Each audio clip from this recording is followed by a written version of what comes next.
Mask आणि टोपी घालून दिल्लीला जायचो। अमित शहांसोबत 10 वेळा बैठका झाल्या। पत्रकारांशी गप्पा मारताना अजितदादांनी सांगितले महायुतीत सहभागाचे किस्से।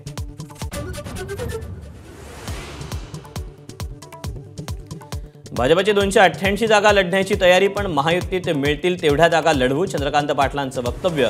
तर 288 मतदारसंघात निरीक्षक नेमणार, संजय शिरसाट यांची माहिती।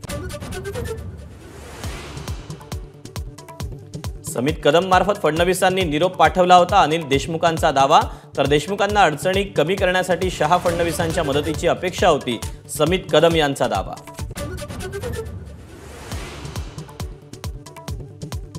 राष्ट्रवादी शरद पवार पक्षाकडून वाशीत सामाजिक ऐक्य परिषदेचं आयोजन। जात पंथ धर्म एकत्रित येऊन काम करण्याची गरज, पवारांचं प्रतिपादन।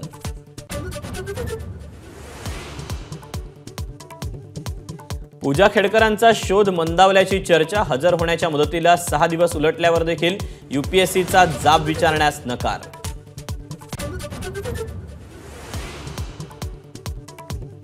तरुणीच्या हत्या प्रकरणातील आरोपीला अटक करण्याच्या मागणीसाठी उरणमध्ये मोर्चा।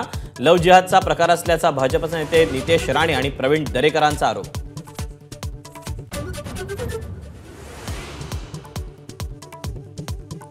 भारताला आजही पदकाची आशा। मनु भाकरनंतर रमिता जिंदालही अंतिम फेरीत दाखल, तर अर्जन बबूताही पुरुष नेमबाजांच्या 10 मीटर एअर रायफलच्या अंतिम फेरीत।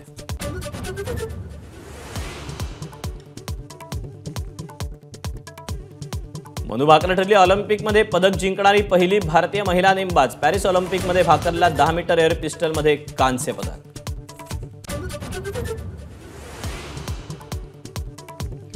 श्रीलंकेविरुद्धच्या मालिकेत भारताचा सलग दुसरा विजय। 7 विकेट्सनी पराभव करून टीम इंडिया 2-0 आघाडीवर।